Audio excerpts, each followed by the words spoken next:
Ahora contaremos la historia de un muchacho que entendió que la santidad no se vive fuera de la vida, sino dentro de ella, con mochila, tareas, amigos y pantallas. Le llamaron Carlo, y Dios lo alcanzó en los pasillos de la escuela, en los tranvías de una ciudad moderna, y sobre todo, frente a una hostia que él llamaba su autopista al cielo. Nació en una familia normal, de esas que mezclan agendas apretadas con comidas sencillas. Desde pequeño mostró una curiosidad despierta, desarmaba preguntas y armaba soluciones. Le fascinaban los ordenadores, no por la novedad, sino por las posibilidades. Crear, conectar, contar historias. Aprendió a programar como otros aprenden a tocar guitarra. Editó vídeos, diseñó páginas. Entendió pronto que Internet no es un juego, es una plaza donde también se puede hacer el bien. Mientras tanto, en una iglesia sencilla, descubrió que había una presencia que no cabe en una pantalla. La Eucaristía se le volvió centro. La misa, cita, la adoración, descanso. Pedía quedarse un ratito más, como quien no quiere irse de casa de un amigo. Con permiso especial, hizo la primera comunión antes que sus compañeros, y desde entonces buscó la comunión diaria. Aprendió algo que repetiría a todos. Si te quedas frente a Jesús Eucaristía, el alma se broncea de Dios. En el patio de la escuela no buscaba ser raro, buscaba ser amigo. Si veía a alguien solo, se acercaba. Si había burlas, cortaba el chiste con una frase breve y una sonrisa que desactivaba la crueldad. Sabía jugar, sabía estudiar, sabía escuchar. Tenía sentido del humor y una libertad limpia para decir no cuando algo no construía. En casa, con sus padres, iba abriendo caminos de fe con paciencia.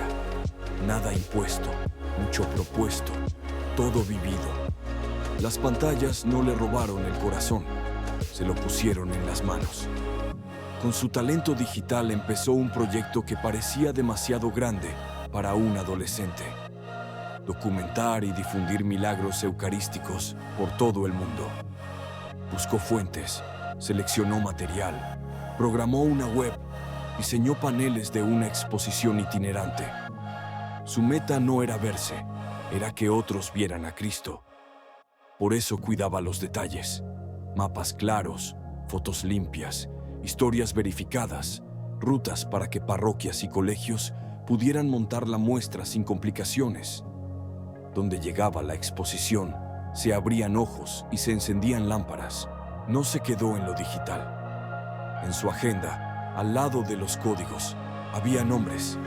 El compañero que necesitaba apuntes, la persona sin hogar a la que llevaba comida, el anciano que agradecía una visita corta, la amiga triste que escuchaba sin emitir juicios. Su caridad no hacía ruido, hacía familia. Guardaba un pequeño fondo con su paga para quien lo necesitara. Si le regalaban algo que no usaba, lo ponía en circulación. Si había que mediar en un conflicto, se ofrecía como puente. Tenía también pasiones sanas. Le gustaban los videojuegos, el fútbol, el cine. Aprendió a poner límites, jugar sin perderse, ver sin tragarse todo, reír sin herir. Ese equilibrio convencía más que cualquier sermón. De vez en cuando soltaba frases que parecían mayores que su edad, que todos nacen como originales y muchos mueren fotocopias, que la tristeza se cura mirando a lo alto, que Dios no quita nada, lo multiplica. Su fe no fue burbuja, fue motor. Por eso no dejó de estudiar. Le costaban algunas materias y se esforzaba. Daba gracias cuando le iba bien y pedía ayuda cuando le iba mal. Hacía trabajos en equipo sin aprovecharse de los demás. Si alguno se colgaba, le invitaba a aportar. Rezaba antes de un examen, no para adivinar, sino para no traicionarse por los nervios. De noche, a veces, escribía en una libreta ideas para mejorar su web o para un nuevo vídeo sobre lo que más le entusiasmaba: la presencia de Jesús en la Eucaristía. El sacramento de la reconciliación se volvió su gimnasia del alma. Iba con frecuencia porque entendía que el corazón, como el cuarto, se ensucia con el uso. No dramatizaba. Llamaba a cada cosa por su nombre, recibía el perdón, salía a empezar de nuevo. Enseñó con su ejemplo que la verdad no humilla cuando se busca a un padre. Por eso, cuando aconsejaba a amigos, no moralizaba. Invitaba a experimentar la libertad que da vivir limpios. En su parroquia tenía un lugar discreto y activo. A veces ayudaba con catequesis, otras con el ordenador, otras con lo que hiciera falta. Los mayores se sorprendían de su sencillez. No imponía, proponía. No buscaba el centro del grupo. Prefería el borde desde el que todos se ven. Cuando algún adulto le pedía que arreglara lo de la proyección o el correo del despacho parroquial, sonreía y decía que sí, como si le pidieran pasar la sal. También tenía familia en los santos. Leía Vidas breves antes de dormir. Francisco de Asís por la alegría, Domingo Sabio por la juventud, Tarcisio por la Eucaristía, Pier Giorgio por la caridad.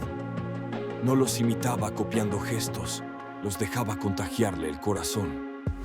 De vez en cuando, preparaba con sus padres pequeñas peregrinaciones. Asís, Loreto, algún santuario mariano cercano. Allí confirmaba lo que ya sabía, que lo sagrado no está lejos de lo cotidiano. Su amistad con Dios no le hizo antipático. Al contrario, era cercano, espontáneo, atento. No llenaba los silencios con frases religiosas, llenaba los vacíos con presencia.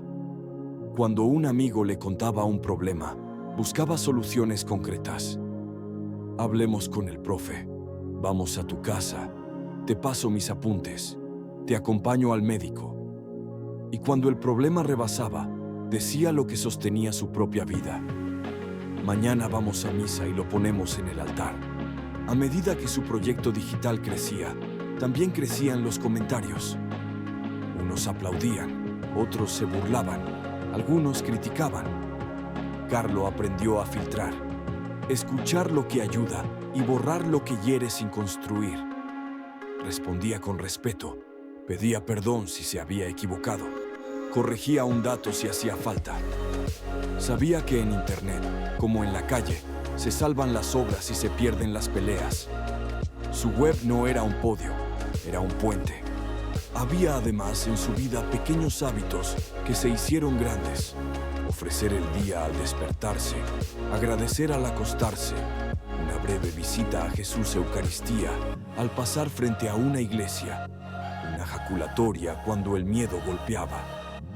Recomendaba a sus amigos una dieta de pantallas que dejara sitio a la realidad. Comer en familia sin móvil, hablar mirándose, caminar sin auriculares de vez en cuando. Decía que la calidad de la atención es la calidad del amor.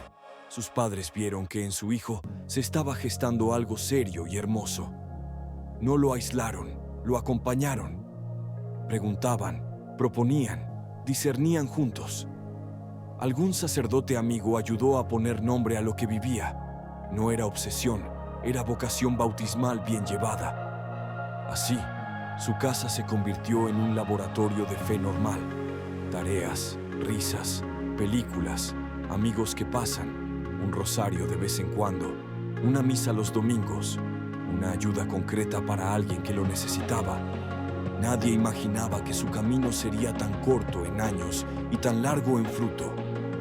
En los últimos meses de esta primera parte de su historia, su exposición sobre los milagros eucarísticos ya giraba por colegios y parroquias. Su web recibía visitas de países que él no conocía más que por el mapa. Su vida cotidiana seguía siendo la de un estudiante con pasiones, preguntas y una certeza: que Dios cabe en un día si se le da el primer lugar. Y esa certeza preparó su corazón para lo que vendría después. Una prueba rápida y total, de esas que cambian la agenda para siempre. No fue un drama buscado, ni un relato para impresionar. Fue la vida, con sus curvas, pidiéndole al amor que hiciera lo que dice que sabe hacer. Lo veremos en la continuación. La enfermedad, la ofrenda, el final que fue principio, los milagros que la iglesia verificó, el camino a los altares y, sobre todo, el legado para un mundo con wifi que necesita santidad con nombre propio. Por ahora, quédate con esta imagen. Un adolescente ante una custodia, un teclado que se pone al servicio del evangelio, unas manos que ayudan sin tuitearlo y una sonrisa que explica mejor que 1000 frases por qué Dios no le quita nada a quien se le confía. Lo multiplica. La curva llegó sin aviso. Un malestar que parecía pasajero se volvió diagnóstico. Leucemia fulminante. La noticia cayó como cae una piedra en un lago. Primero un golpe mudo, luego ondas que van llegando a todos. Carlo escuchó, miró a sus padres, respiró hondo y dijo lo más sencillo y lo más grande. Lo ofrezco por el Papa y por la Iglesia. Quiero ir directo al cielo. No fue teatro, fue coherencia con una vida entera que había aprendido a entregarse en lo pequeño. El hospital olía a desinfectante y a horas largas. Entre análisis y tratamientos, Carlo pidió 2 cosas, una cruz a la vista y la posibilidad de comulgar. Si el cuerpo se debilitaba, el alma quería comer más fuerte. A las enfermeras les sonreía con la misma gratitud con que trataba al sacristán de su parroquia. A los médicos les hacía preguntas claras y aceptaba sus indicaciones sin dramatizar.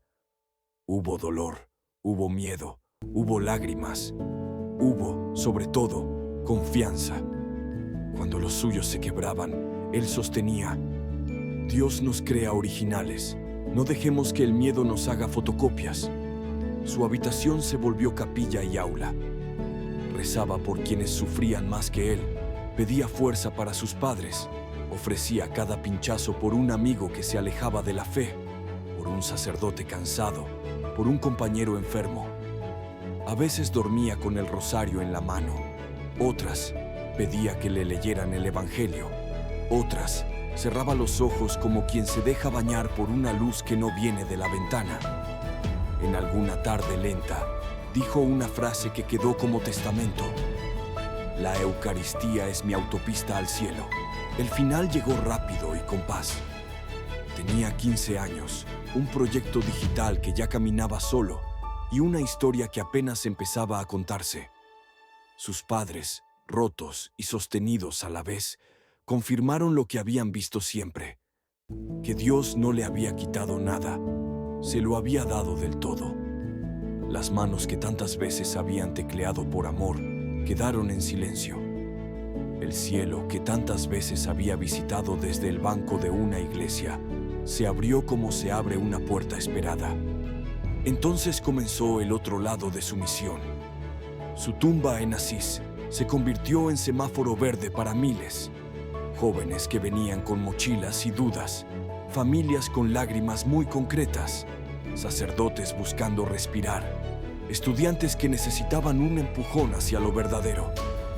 La exposición de los milagros eucarísticos siguió viajando y multiplicándose en idiomas. Su web continuó encendiendo curiosidades buenas. Sus frases, simples y potentes, se volvieron carteles en parroquias y escuelas.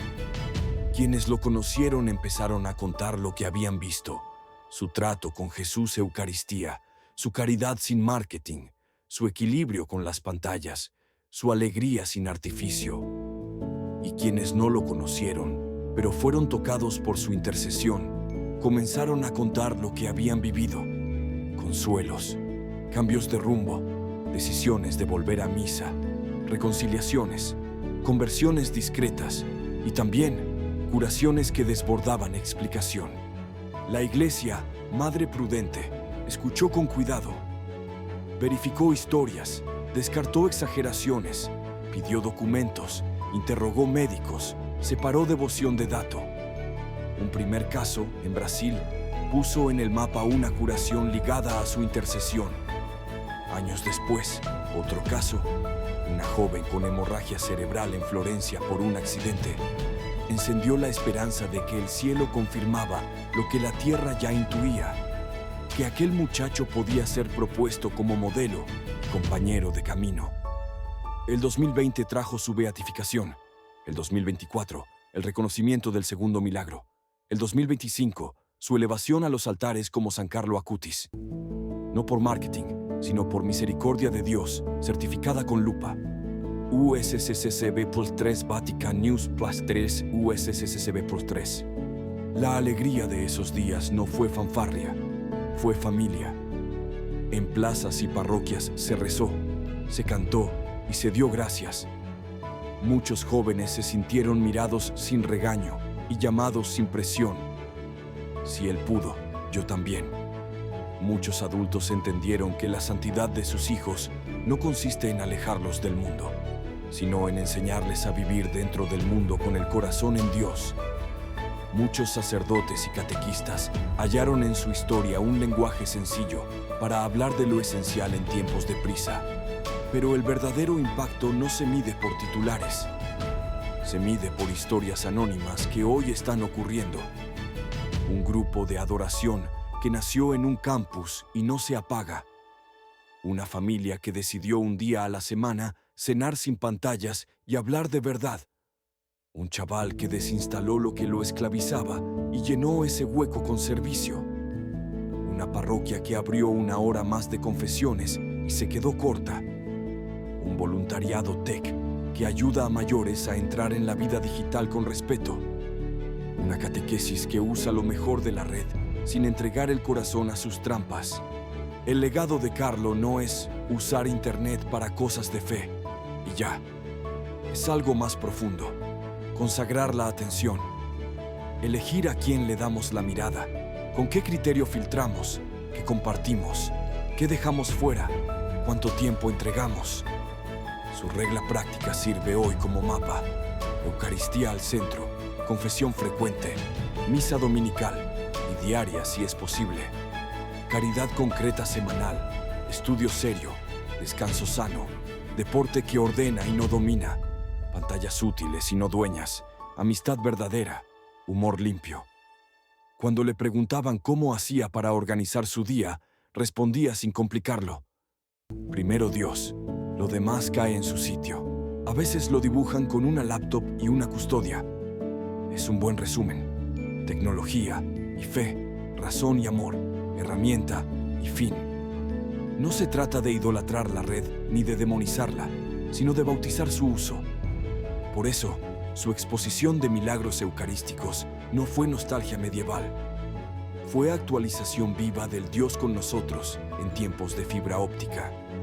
Si Cristo se queda en cada sagrario del mundo, ¿cómo no va a poder encontrarnos también cuando estamos en la pantalla, si nos dejamos encontrar? Muchos jóvenes sienten que no encajan en los perfiles perfectos que piden los algoritmos. Carlo repite a cada corazón que se compara: naciste original. Ser santo no es coleccionar éxitos, es dejar que Dios te quiera y responder con obras. No es complicarse en promesas impracticables, es cumplir la que vale. Hoy, lo de hoy, contigo, Señor.